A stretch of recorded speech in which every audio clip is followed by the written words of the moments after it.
근데 이제 저는 좀 긍정적으로 생각하는 유형의 투자자라서 그런지 몰라도 올해 뭐 그렇게 나쁜 일이 있지 않으면은 갈 수밖에 없다는 생각도 합니다. 그러니까 이제 뭐 전고점이 그래서 2021년 비트코인 가격 말씀인데요. 전고점이 2021년 11월에 69,000달러까지 올랐다가 이제 내려왔어요. 그러면 올해 한번 그걸 다시 터치할 거냐? 뭐 이렇게 물어보신다면 저는 그럴 가능성도 있다. 올해요? 네. 2023년 이제 이렇게 1월도 많이 또 지나갔습니다. 이제 곧 2월인데 네. 어떻게 2022년보다는 앞으로 좀 괜찮은 흐름을 보이실 거라 생각하시나요? 네, 저는 좀 희망적으로 보고 있습니다. 왜냐하면 일단은 거시경제에 대한 얘기를 할 수밖에 없는데 전반적으로 악재는 다 해소된 것 같아요. 악재가 그동안 되게 많았잖아요.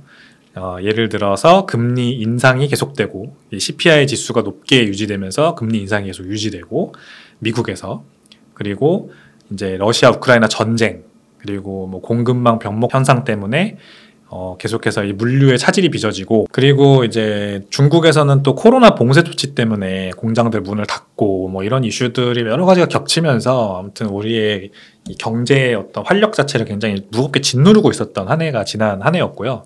올해는 이제 그런 문제들이 조금씩 풀리고 해소되는 모양새가 보이잖아요. 이제 러시아 우크라이나 전쟁은 뭐 장기전으로 들어가서 계속 그냥 그런 상태이고 더 이상 나빠질 건 없는 것 같다 이 정도 느낌이고 특히 물가 상승률이 많이 꺾였죠. 이제 미국, 유럽, 뭐 기타 등등 선진국들에서 에너지 가격, 특히 이제 석유 가격 때문에 굉장히 문제됐던 그런 것들이 겨울도 끝나가고 또 석유 가격도 내려가면서 이제 물가 상승에 대한 이제 불안감도 많이 해소되고 있고 그러다 보니까 이제 이 미 연준을 비롯해서 전 세계 이제 선진국 중앙은행들이 금리 인하를 곧 하지 않을까. 금리 인상은 멈추고 인하 기조로 다시 넘어가지 않을까라는 그런 피보팅에 대한 기대감 이런 것들이 퍼지면서 이것 때문에 이제 은행권에서는 상저하고를 예상하는 사람들이 있어요. 근데 이제 뭐 상고하저냐 상저하고냐 이거는 사실 저는 잘 모르겠고요. 지금 흐름 같아서는 상고하저일 수도 있고 지금 같으면 그럴 수 있을 것 같아요. 상고하고 이러면 더 좋은데 더 좋죠. 근데 이제 저는 좀 긍정적으로 생각하는 유형의 투자자라서 그런지 몰라도 올해 뭐 그렇게 나쁜 일이 있지 않으면은 갈 수밖에 없다는 생각도 합니다.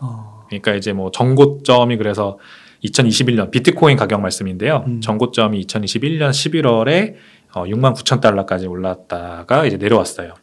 그러면 올해 한번 그걸 다시 터치할 거냐? 뭐 이렇게 물어보신다면 저는 그럴 가능성도 있다. 올해요? 네. 터치는 할 수 있을 것 같아요. 뚫고 올라가지는 못할 수도 있어도. 아 그래요? 엄청 낙관적으로 보시는 거 아니에요? 네, 제가 좀 낙관적으로 보는 사실 성향이기는 한데 왜냐면 이게 여러 가지 또 악재가 끝나고 거기에 호재까지 겹치면 그동안 지난 15년, 20년 동안 이 스칼스한 에셋, 희소성이 높은 에셋이죠. 주로 이제 얘기하자면 그런 것들의 가격이 이제 굉장히 드라마티컬리 올라왔지 않습니까? 가격이 이제 비트코인의 수요가 본격적으로 높아질 수 있다면 69,000달러는 뭐 당연히 가능하다 이렇게 보는 거거든요. 공급이야 뭐 막혀 있고 줄어든다는 거 우리 뻔히 다 아는 사실이고 수요가 그동안 많이 올랐느냐? 그건 아니잖아요. 어떤 관심이 증폭되거나 뭐 이럴 때 이제 그런 건데 비트코인의 수요는 그러면서 어디서 상승을 할까? 이 고민을 저는 하는 중이고 올해 안에 그게 해소된다면은 이제 69,000달러도 가능하다. 이렇게 보는 겁니다. 그러니까 그 주식 투자에 있어서도요. 전문가분들이 그런 얘기를 하시더라고요. 요즘에 이렇게 예를 들어 박스권 장세 같은 경우에 횡보장애 장세에서 대형주들이 이렇게 아무래도 크니까 지수적으로는 상단이나 하단이 좀 이렇게 정해져가지고 그 안에서 이렇게 왔다 갔다 하는데 이런 박스권 장세에서도 소형주 같은 거는 몇백 배가 오르는 게 나온대요. 그렇죠. 그리고 그게 이제 순환주로 섹터를 돌아가면서 나온다고 하더라고요. 그러니까 약간 비트코인이 아직은 글로벌 자산적으로 봤을 때는 중소형주 같은 느낌이 약간 있잖아요. 기관들이 많이 아직 들어오지 않은. 맞습니다. 그러니까 이게 그렇게까지도 종고점까지도 갈 수 있다. 그렇게 맞아요. 보시는 맥락하고 좀 비슷하다고 볼 수 있을까요? 되게 비슷한 맥락이신 것 같아요. 그 장이 전체적으로 빠질 때도 몇백 배 가는 종목은 있으니까. 그러니까. 꼭 금리 인상기에 무조건 주식시장이 안 좋았냐. 그것도 아니거든요. 사실. 어떤 주식들은 날아가기도 했죠. 날아갔죠. 지수가 날아간 적도 있어요. 금리 인상기에도. 이제 이번에는 그렇지 않았던 것뿐이지. 그래서 자산시장과 이 전반적인 경기와는 좀 별개로 봐야 되는 게 일단 기본적으로 깔려야 되고 자산시장을 끌어올릴 힘은 뭐냐? 뭐 그동안 지난 15년, 20년간은 돈의 힘이었잖아요. 네. 그 돈의 힘, 유동성의 힘, 어떤 페드풋이라는 말이 있죠. 이제 미 연준의 이제 전전 그 의장인 그린스팬이라는 사람이 처음에 썼단 말이죠. 예, 어떤 주식시장, 미국 주식시장은 굉장히 전 세계 주식시장에서 차지하는 역할이 크므로 만약에 이 주식시장에 큰 문제가 발생했을 때는 연준이 그 최후의 보루로서 나서야 한다. 라면서 이제 페드풋이라는 말을 썼는데 미 연준은 계속해서 이렇게 유동성을 시장에 공급하면서 금리를 뭐 내렸다 줄였다 하면서 물가 안정과 완전 고용이라는 두 가지 이제 토끼를 잡으려고 노력을 하잖아요. 주식 시장이 사실 이들에게 베스트 인터레스트는 아니라고 얘기는 하지만 주식 시장이 너무나도 긴밀하게 연결돼 있는 겁니다. 사실상 이 완전 고용과 물가 안정이라는 두 마리 토끼를 잡기 위해서는. 왜냐하면 사람들이 이 물가가 안정되기 위해서는 되게 안정적인 소비가 일어나야 되잖아요. 네. 일반 사람들이 안정적인 소비를 계속하기 위해서는 주식시장이 좋아야 됩니다. 왜냐하면은 미국인들의 70% 자산의 70%가 다 주식에 들어가 있거든요. 우리나라가 이제 반대죠. 우리나라는 70%의 부가 다 부동산에 들어가 있고요.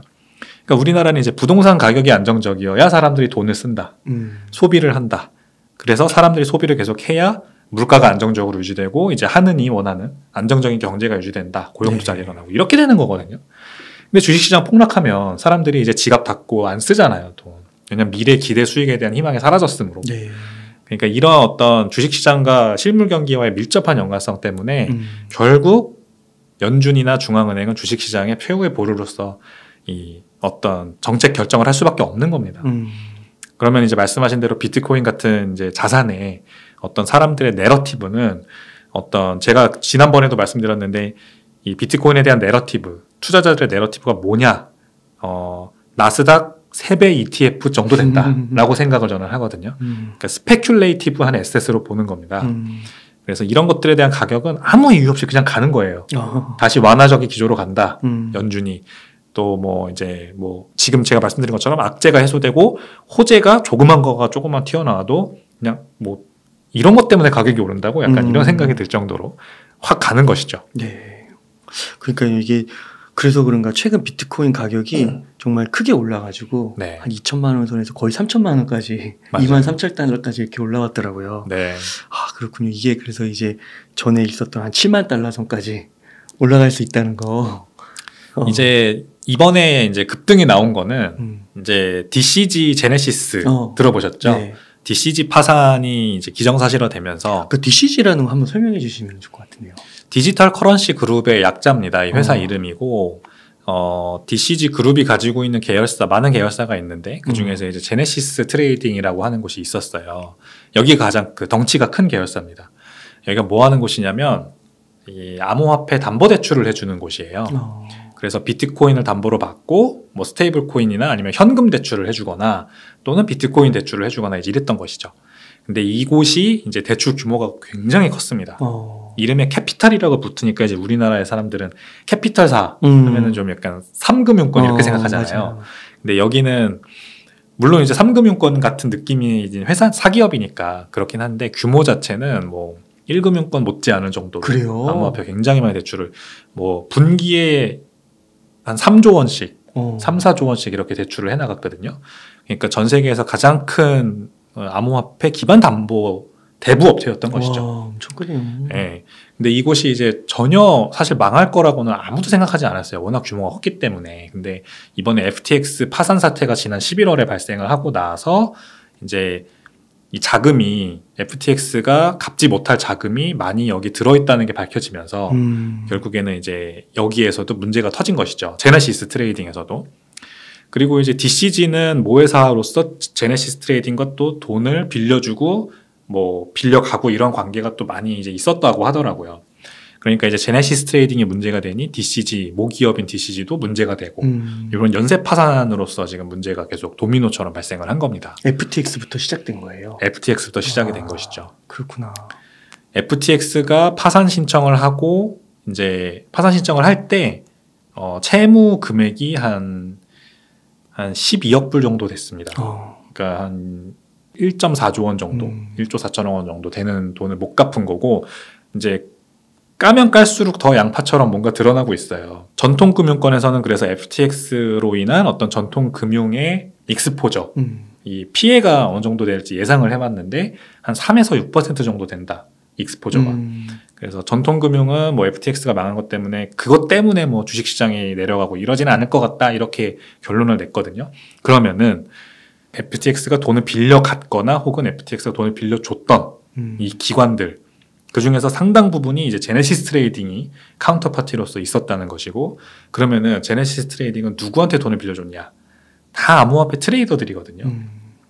암호화폐를 대출받고 또는 스테이블 코인을 대출받는 이유는 트레이딩을 위한 목적 하나밖에 없습니다. 네. 이게 뭐 우리가 은행에서 돈을 차입해서 사업에 쓴다거나 아니면은 뭐 필요한 생활 자금에 쓴다거나 이런 다양한 용처가 있는 게 아니잖아요. 암호화폐는 그냥 only one 순전한 이유, 레버리지를 땡겨서 수익을 극대화하기 위한 트레이딩에 이용하기 위함입니다.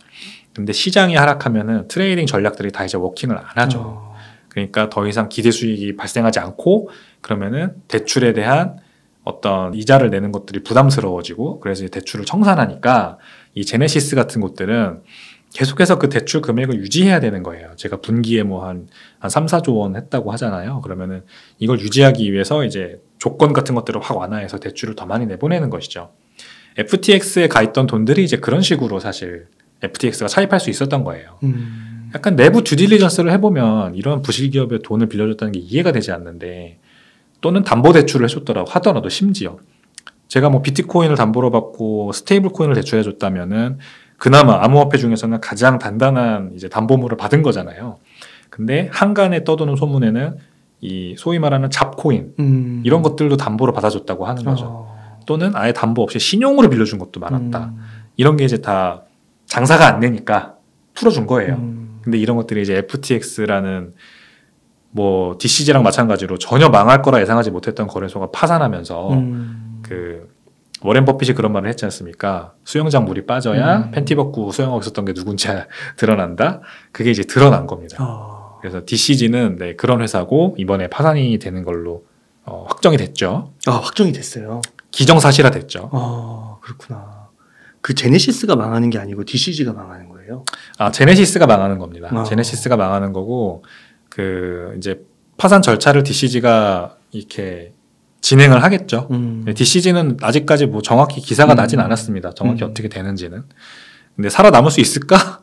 제네시스가 거의 모 회사나 마찬가지였거든요. 알짜배기 회사나 마찬가지였거든요. 그 밑에 가지고 있는 다른 회사들이 이제 또 우리가 잘 아는 것들이 그레이스케일 투자 신탁이 있습니다. 그레이스케일 GBTC로 유명하죠. 그레이스케일 비트코인 트러스트. GBTC도 상황이 좋지 않아요. 비트코인 현물 대비해서 계속 40%씩 디스카운트 받아가지고 거래되고 있고, 이제 GBTC를 ETF로, 현물 ETF로 바꾸려고 했던 그 그레이스케일의 노력이 계속해서 SEC 그 미국 증권거래위원회한테 거절당하고 있거든요. 그러니까 ETF로 전환을 해주면 GBTC가 워낙 유동성이 지금 안 받쳐주니까 계속 디스카운트 되는 거고, 이게 약간 악의 순환처럼 계속 이 사람들이 들어오지 않는 원인으로 작용을 하는 겁니다. 근데 ETF로 전환을 해주면 이제 뭐 미국에서 소위 말하는 맘앤팝이라고 하죠. 그 굉장히 보수적으로 투자를 하시는 이 부머 세대 이후에 그런 뭐 자산이 많은 그런 이제 하이넷월스 인디비주얼들이 들어올 거라고 생각을 하는데 안 들어오는 거죠. 못 들어오는 거죠. ETF가 없으니까. 그래서 이제 이 그레이스케일도 굉장히 상황이 안 좋고, 또 뭐 코인데스크라고 언론사 하나 가지고 있다고 하는데 지금 매각설 나오고 있습니다. 왜냐면 뭐 그렇게 큰 캐시카우가 되지 않는 것 같아요. 광고를 받아야 되는데. 그래서 뭐 DCG도 뭐 사실 껍데기뿐이다 이러면은 어떻게 될 거냐는 아직까지는 모르긴 하지만 좋지 않은 상황인 거 분명하죠. 근데 어떻게 이렇게 가격이 오르는 거예요? 이제 불확실성이 해소됐다고 보는 거죠. 이제 어떻게 이게 끝날지 몰랐는데 이게 결국 파산으로 마무리된다는 게 거의 기정사실화 되니까 이제 그러면은 뭐 악재는 해소됐다. 여기에 다시 그러면은 더 나빠질 건 없다. 이렇게 보고서는 오르는 것 같아요. 그러니까 아까 말씀드린 대로 아무 이유 없이 이게 호재도 아닌데 호재로 해석돼가지고 오르는 그런 상황이 지금 펼쳐지고 있는 것 같습니다. 그럼 만약에 그 DCG까지 파산을 한다고 하면 더 한번 출렁거릴 수도 있겠네요. 출렁거릴 수 있죠. 이제 전통금융은 3에서 6%밖에 익스포저가 안 되니까 거기까지 출렁거리진 않겠지만 암호화폐 시장 내에서는 도대체 누가 얼마나 돈을 빌려갔는지 이게 까봐야 아는 거거든요.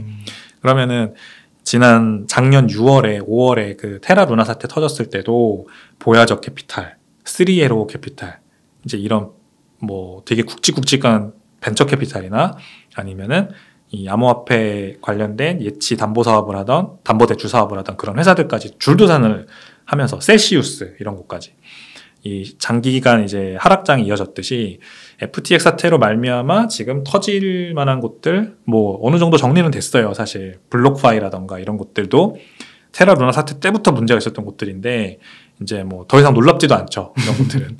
근데 DCG 그러면 여기서 끝이냐? 아닐 수도 있어요. 여기에서 돈 빌려간 곳들 또 뭐 줄도산, 연대도산 나서 암호화폐 이거 구조적인 문제 있는 거 아니냐 이러면 암호화폐 너무 투명하지가 않고 공시도 안 하고 이런 회사들 FTX 같은 회사들 보면은 그 알라메다 리서치라고 하는 자회사와 굉장히 형제처럼 끈끈하게 이어져 있어가지고 이 중간에 방화벽이 없고 막 돈을 빌려줬다가 그러니까 고객 자금을 유용해서 트레이딩에 썼다가 다시 그걸로 뭐 갖다 놓고 이런 행동을 횡행했다는 거거든요. 이런 것들이 아무것도 관리가 안 되는 시장에 어떤 믿음이 이제 떨어지는 거죠. 그러면은 투자자들이 자연스럽게 발을 끊겠죠. 네, 그래가지고 이제 장기적으로 하락할 가능성, 시장이 하락할 가능성 분명히 있습니다. 다만 이제 저는 그렇게까지 가지 않을 것 같아요. 이제 어느 정도 악재는 다 해소됐다고 저는 생각을 하는 편이고요.